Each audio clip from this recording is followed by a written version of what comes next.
Hi everybody, we're here on the Texas Senate floor in Austin, Texas, and I'm here with my good friend Senator John Carona of Dallas, who chairs the Senate Transportation and Homeland Security Committee, and he has a huge job this session. We all do with transportation and homeland security issues.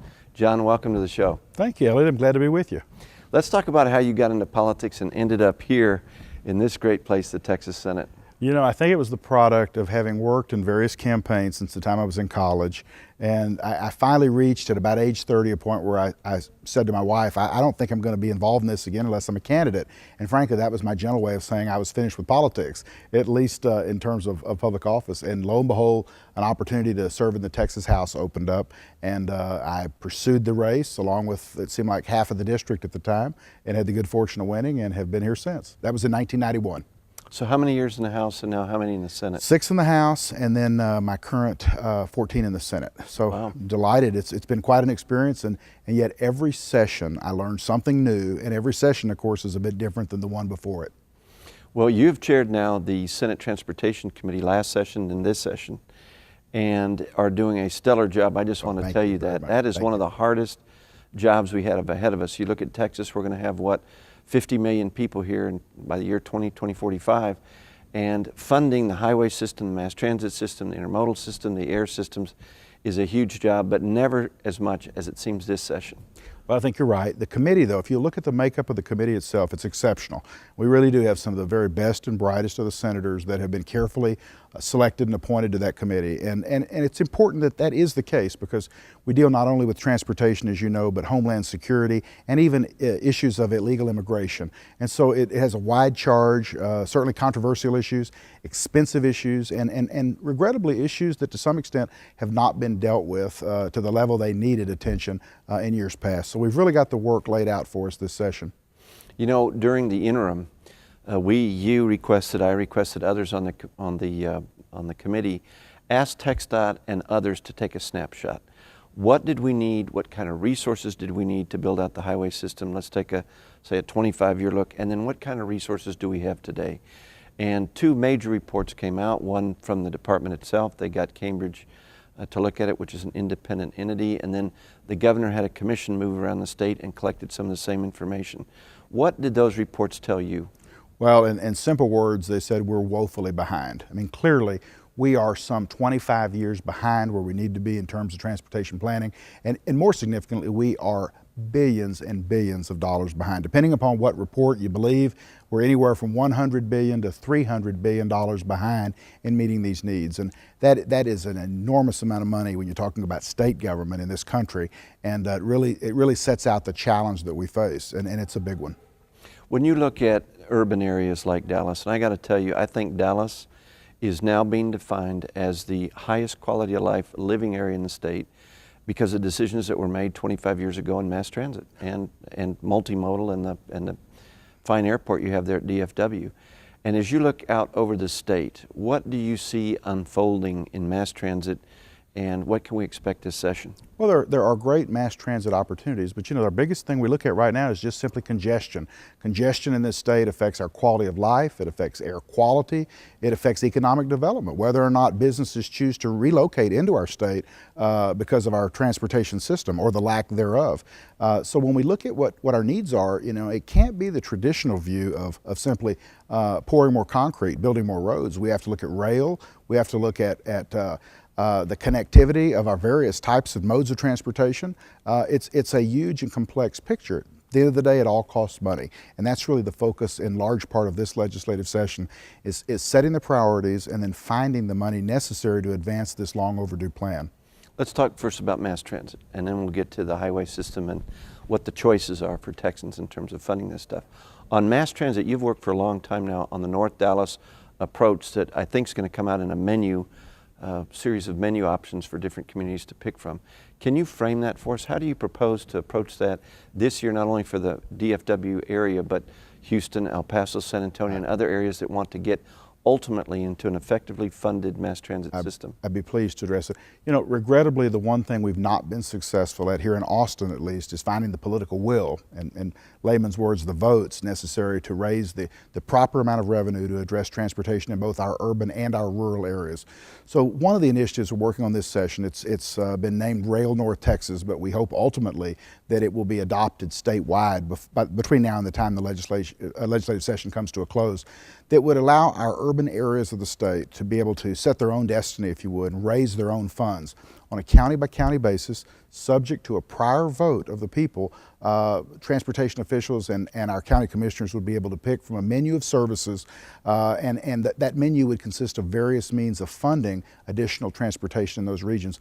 And Rail North Texas is a bit of a misnomer, because really while it does provide a means to support rail, it's really for all modes of transportation, including more roadways. It's for whatever that region determines the priorities are. So initially it was put together for the needs in North Texas, but we're encouraged by the various portions of the state now that have an interest in becoming part of it. And we're eager to see that, because the more areas that join on, the greater the likelihood we'll have votes sufficient to pass this by the time we adjourn in May. So the approach is all modes of transportation, by region, by money. So here's a menu, here's what you can expect to get from the highway fund, and then you determine what you want to build out at what pace, whether it be commercial roadways, whether it be rail, whether it be mass transit.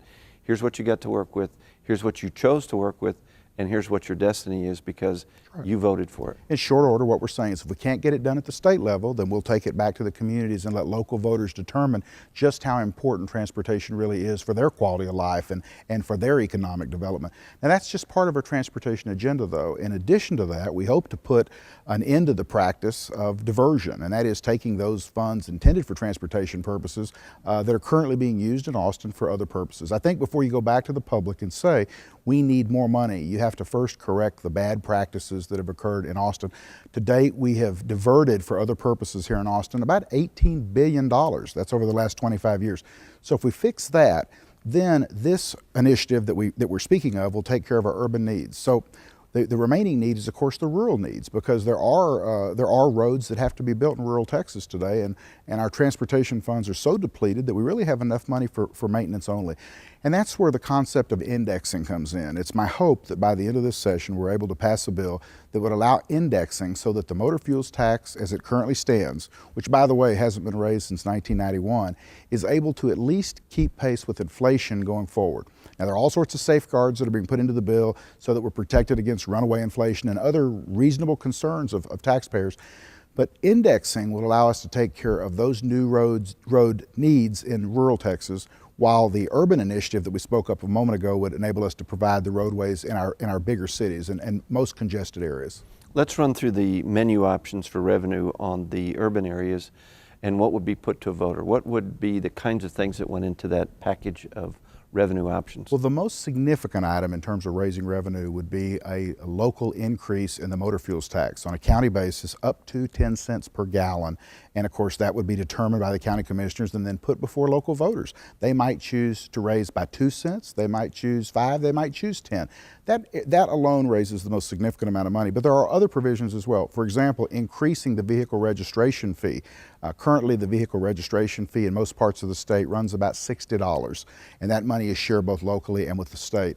In addition to that, we believe that for these urban initiatives, that number should be doubled. So in essence, we'd add an additional $60 for registration. One of the most important features, though, of this legislation, Elliot, is the fact that we are putting a provision in for those people who are financially needy. Not everyone can afford all of the fees that are put forth in this bill. And while there is a menu for commissioners to pick from and the opportunity for voters to vote it, we also know that despite the opportunity to vote, the outcome may be something that is cost prohibitive for some of our citizens. And so we are refining the language now, but we're very careful to provide language for those people who simply cannot afford all of those possible fees, but who of course need transportation. Well, I think it's something we all need to sit down and look at, because this session I think will be the defining session for going forward in highways. As you and I have seen over the years, the funding has just not kept pace with the growth, and today I think it's a fair statement to say there is no more money in the highway fund. It will pave what we've got, but it won't build anything new. Exactly, and that ought to be alarming to Texans, because we owe our economic development and our success largely to the fact that we've had a great transportation network in this state, and we have looked forward as opposed to trying to catch up. We now find ourselves in a catch-up mode, and I just think that's untenable for our future. You know, I was in a committee when I first got here, Business and Commerce, and Intel was asking for credit up in the Fort Worth area, and it was carried by then Senator Breimer at the time. And I asked the fella from Intel, a worldwide vice president, what are the reasons that you go to a region? Why do you locate to Fort Worth, or why are you in Albuquerque today? And he said, well, the first one is an educated workforce. Right. We've got to do that. But we're in a just-in-time environment and getting our products in a global world, and if you don't have state-of-the-art infrastructure, we're not coming. And I think Michael Dell here in Austin about 4 years ago came to one of these hearings and told us the same thing. And those communities, those states, those regions that are doing that are the ones where businesses are going, because they can get their products to market. You Absolutely. see that especially in Asia, where you're seeing a significant part of GDP invested in transportation. Absolutely, and you know, we've seen it work for us in Texas because we were ahead of the curve, and candidly, we've seen it work against us. Toyota would never have come to this state were we not in the position we were in terms of our infrastructure at the time. But Dell is an example where we actually lost an opportunity for a plant because we didn't have infrastructure needs sufficient for what Dell needed at that particular point in time. So the needs are ever changing. It is one of these areas where we have to be vigilant, and especially when you're trying to play catch up. As you said, this will be a defining session here in Austin, and it's my hope that legislators will recognize that this issue of transportation is critical. It's no minor issue, and people are expecting us to lead and to do something about it. Let's go to the other half of the committee concerns. We have transportation and then Homeland Security. What do you see as the emerging Homeland Security issues of this session? Well, the fact of the matter is when the average citizen thinks about Homeland Security, they think about terrorists. I mean, that's what we read about in the newspaper each day. That's what we see on television at night. But the real threat in Texas in terms of Homeland Security is in the proliferation of these transnational gangs. They are well organized, they are well funded, and they really pose the greatest danger, the greatest immediate danger to the citizens here in the state of Texas. And you know what a lot of people don't realize is that gangs are not just a big city problem. If you are a city in Texas with a population of 100,000 people or more, then you can rest assured you've got gangs right there in your community. So our job this legislative session, with the help of you and our colleagues on the committee, will be to pass a multi-part gang initiative that really will give new powers to government to deal with the not just the emergence, but the growth of these very powerful gangs. 18 bills combined to make a gang package that we'll be introducing to the public in about 2 weeks. It is the most significant gang initiative that we're aware of, at least in modern times, for the legislature, but it's a bigger problem than it's ever been before. And it's one of these things, I think, where we're hopeful to be ahead of the curve as we move forward, but we've got to put a stop to it. We recognize here in Texas, as a border state in particular, what the enormous political power and financial resources are doing to the country of Mexico in terms of the relation between these gangs and the Mexican government. And as it puts the Mexican government at an increasing degree of risk, we want to make sure that the same sort of chaos and disruption is not possible north of the border. And so the time to deal with that issue is now as well. And I think the legislature will be very receptive to most, if not all, of the bills that make up this package. Well, I really appreciate your leadership this session. You came to El Paso twice. We heard extensive testimony. We just heard last week more testimony from FBI agent in charge, Special Agent Cuthbertson. And so we've delved into a lot of these issues that are affecting Juarez today that we read about every day in the newspaper. But as we look at this issue, it's a warehousing and distribution business along major corridors. And you've got gangs that are operating everywhere from Mexico City all the way to Lubbock on different corridors in the state, and they are lethal. And when you think about what they're doing in places like Juarez, it is really terrifying to people in El Paso who pick up the newspapers every day and read about a beheading somewhere just 5 miles from where they're living. To say it's chilling is such an understatement. And I want to thank you because you really have been our committee's leading resource on these issues. And were it not for your knowledge of these issues and your direct involvement and your willingness to educate the rest of us, we would not be as far along as we are. Having said that, we have a lot more to learn, and we're looking forward to you and to the work of the entire committee. I think the more they learn about the proliferation of gangs and what a real threat this is, the more engaged they become. But rest assured, that will take up a significant amount of the committee's time this session. Well, I think it's timely. When you look at the approaches, it's important from our point of view in El Paso to separate out these issues. One is a comprehensive framework for immigration. And as we say to anyone who will listen, we can't have 50 different immigration systems. It's a federal issue. Let's approach it that way.